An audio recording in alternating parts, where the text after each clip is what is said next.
Hello everyone, welcome to Visual Blog. In this series of brand new training sessions, we will be looking at Terraform. So this is a Terraform introduction video. Apart from that, we'll be working on understanding the components, core components of Terraform, and then we'll do some lab sessions, all stuff. And by the end of this training, I hope you will very much know about Terraform and how to use it. So looking at the next slide, what is that we'll be learning in this learning in this training session is we'll be discussing about basics of Terraform and introduction to infrastructure as code. What is that and what is Terraform? We'll be knowing about the Terraform configuration language, what are resources types and providers, and what are variables and data structures in Terraform, data sources in Terraform, what is Terraform state, collaboration and version controlling, modules and code organization, workspaces and environments, and in the lab session we'll be looking at how to provision resources at like using AWS cloud, using Terraform, how can build a virtual machines, how can build an network VPGs, and how can we add it, disk, all stuff we'll be looking at looking in this video. And also we'll be looking at like we will be doing hands-on training sessions on provisioning VMs in Azure cloud, and also like using on-prem on-prem infrastructure, how can we use a Terraform, and we can how we can build a virtual machines in VMware vCenter. So and also using the Terraform, how can we build multiple machines in multiple environments, multi-cloud. We'll be looking at all. So basically, first question is what is Terraform? So so Terraform is an infrastructure as code software tool which is developed by HashiCorp. This is an American based company. So Terraform is an open source tool that allows programmers to build, change, and version infrastructure for cloud and even for on-premises resources. It is an infrastructure as code tool that uses a declarative coding language, so-called HashiCorp, and we also call it as HCL, uh, HashiCorp configuration language, to codify cloud APIs into configuration files. So Terraform then uses these files, the files which we codified, uh, to create and manage resources on cloud platforms and other services through their application programming interface, that is APIs. So Terraform can help standardize setups, allowing applications to run smoothly and error-free without the need for constant admin oversight. It can also help with disaster recovery and enhance security by removing many security risks associated and with human errors. So like Terraform is free to set up, free to get started, but it is also there is also a paid option available. So if we have a very big organizations, they may require advanced security setups and compliance needs. At that time, they can go for Terraform Enterprise Edition. So like the what in this picture you see multiple so clouds we can see here, like AWS, Azure, Google. So we can using the providers, we'll discuss about what is provider all stuff, but yeah, it's a basic introduction video, so I will just use few words, but don't get confused. So Terraform installation is pretty simple, and downloading the tool is also pretty simple. We can install it on a Windows based machine, or you can install it on a Linux based machine, and also on a Mac.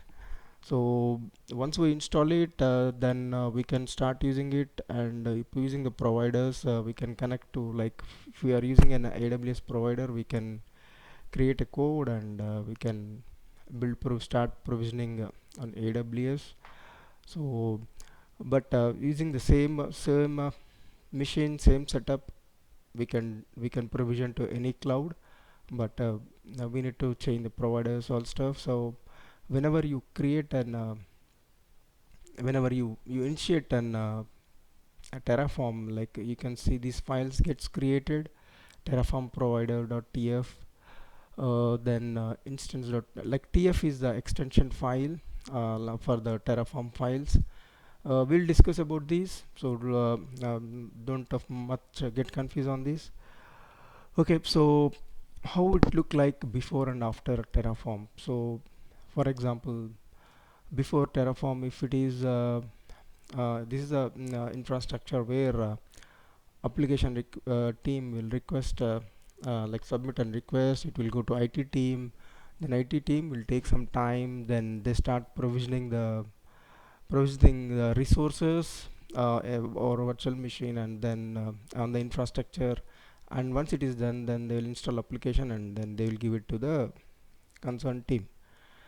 After Terraform, it's like, even directly application team can build their own resources using the Terraform templates. They can directly provision it, a single command. They can build their required applications on infrastructure. And for repetitive tasks, it will take a lot of time. For example, if there is a request to build 50 servers, or request to build a like 10 servers, something like that, it's an manpower requirement, and a lot of time is required if you're doing it manually.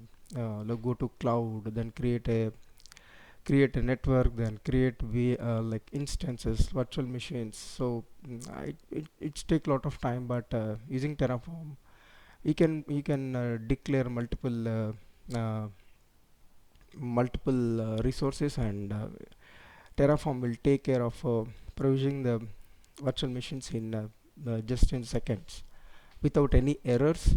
And you can just sit and have a coffee and just validate the what is going on. That's it.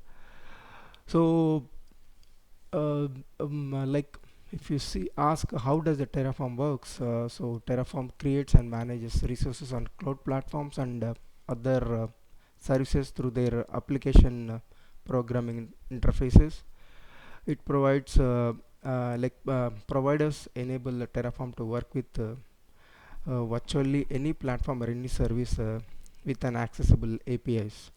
So most of the use cases, like multi-cloud deployment, as we discussed, uh, we can uh, we can use Terraform to deploy on multi-clouds, with for example, providing infrastructure across multi-clouds increases fault tolerance.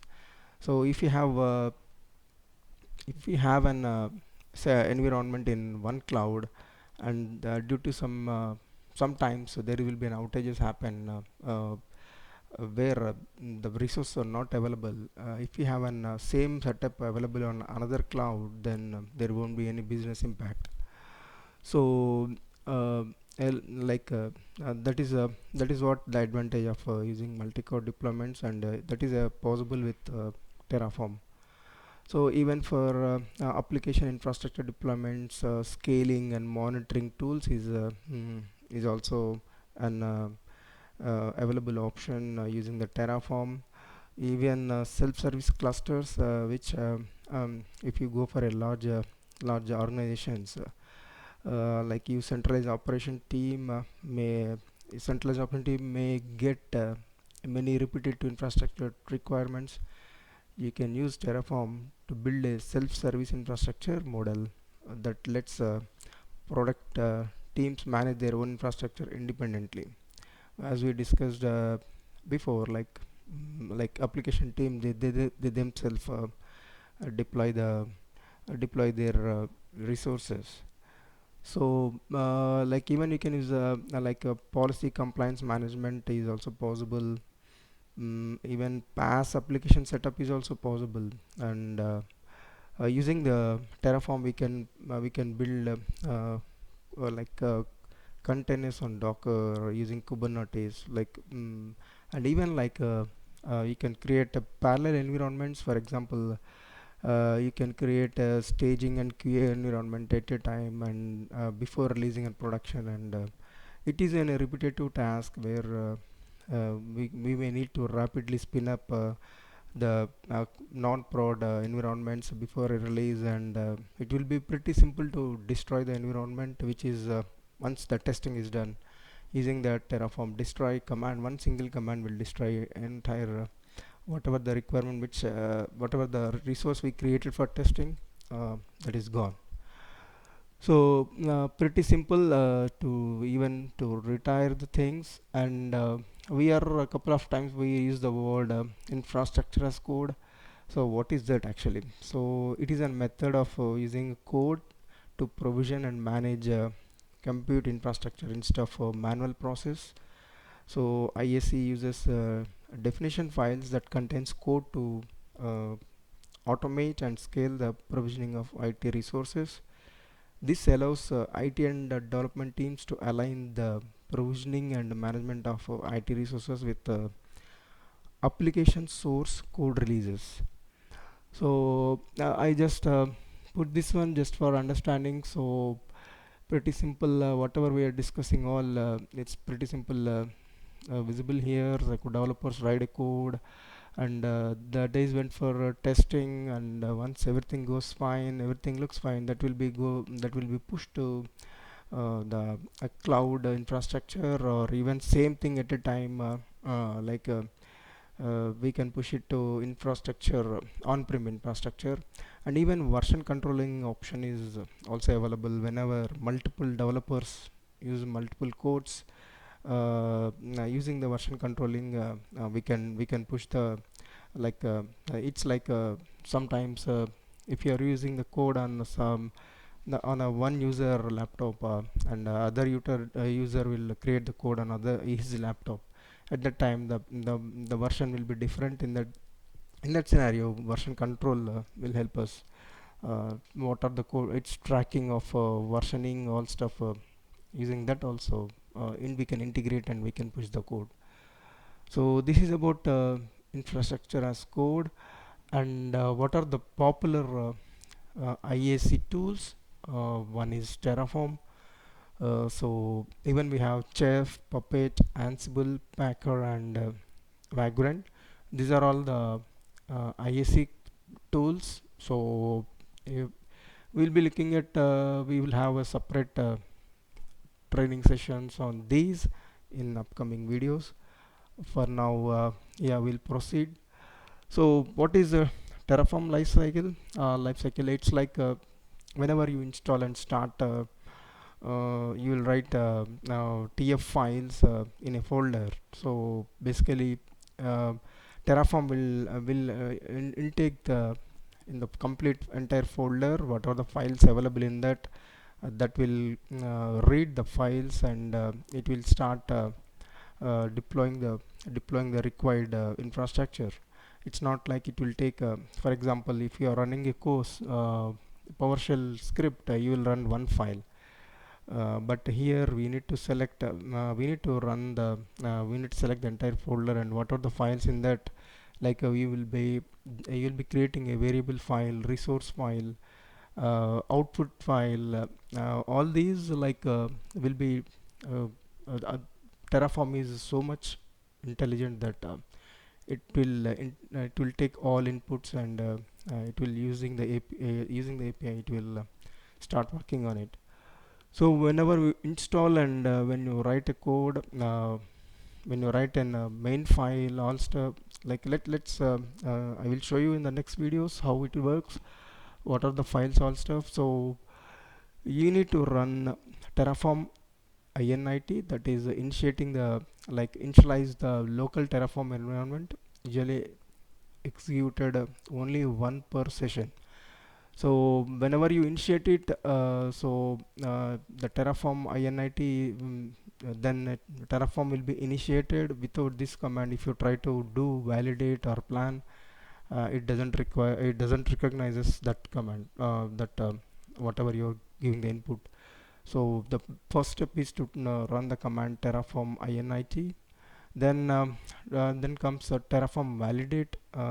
So when you run this command, it will check for any syntax errors or anything missing. It will give suggestions so that you need to fix it. So Terraform plan is like compares the Terraform state with the as is state in the cloud, build and deploy an execution plan. So what happens is when you run Terraform plan, so it will generate an plan file, and it is ready to provision in the cloud. So even Terraform plan, when you generate it, any errors, it will show errors, and once everything looks fine, then it will keep the plan ready. And when you run Terraform apply, uh, whatever the executed plan is available, it will start executing the plan, and it will deploy the required resources.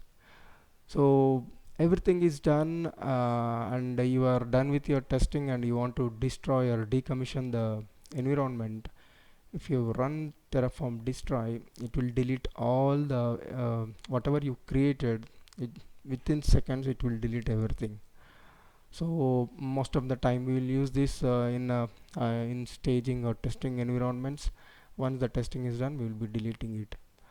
So this is the basic like basic introduction video for Terraform, and we'll be looking at a couple of things. Like for next video, we'll be discussing about Terraform core components.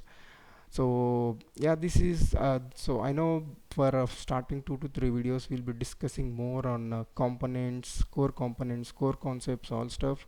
So you need to understand each and every component. Then only we'll be doing our practical sessions, and in a best way and better way. So that's all for this video. Thank you very much for watching. Please do subscribe, and as always, you can reach out to me on vstudentblog@gmail.com. Thank you. Bye bye.